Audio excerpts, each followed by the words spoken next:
This is day 172 of our Daily Bread Bible study. We are looking at Psalms 89 through 94. So Psalm 89 is a maskil of Ethan the Ezraite.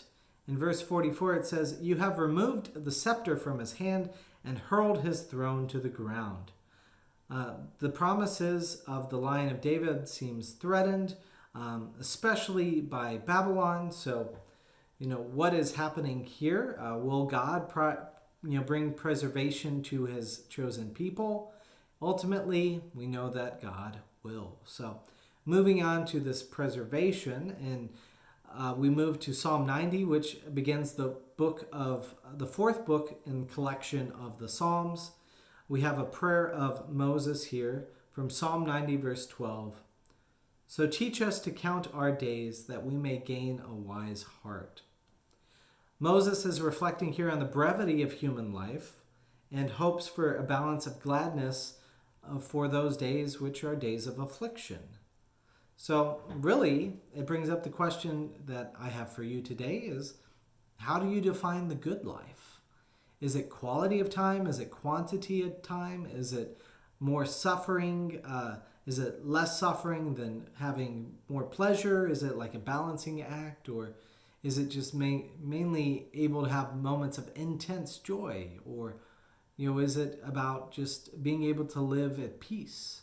So however you define the good life, I think matters and will define ultimately how you think about God and life and all of that. In Psalm 91, verse 11, it says, "For he will command his angels concerning you to guard you in all of your ways. On their hands they will bear you up, so that you will not dash your foot against a stone." This is quoted by Satan to Jesus, and it's the imagery of God's protection. But Jesus sees this as Satan trying to use it to test God. So this is another one of those psalms that shows up in the New Testament, and thus we as Christians are pretty familiar with the words of this psalm. In Psalm 92, it's a song for the Sabbath day. In verse 14, it says, "In old age they still produce fruit. They are always green and full of sap, showing that the Lord is upright. He is my rock, and there is no unrighteousness in him." Now we can as a society devalue the old, but in God, age does not equate to importance or capacity to do God's will.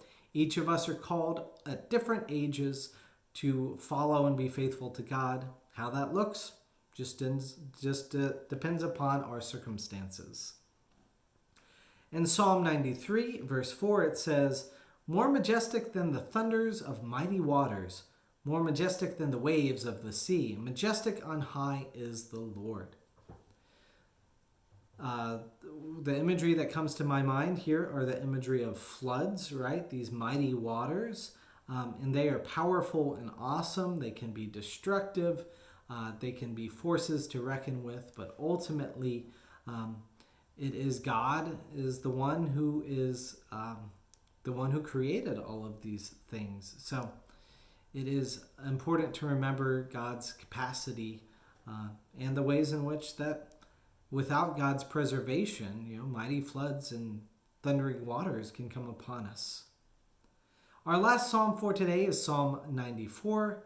In verse 12, it says, "Happy are those whom you discipline, O Lord, and whom you teach out of your law." Discipline is hard. It is something I'm still growing at, but it's also important to learn. We need healthy boundaries to exist as people, and the best discipline comes from ourselves, right? Self-discipline, it comes from within. It is how you are able to do things.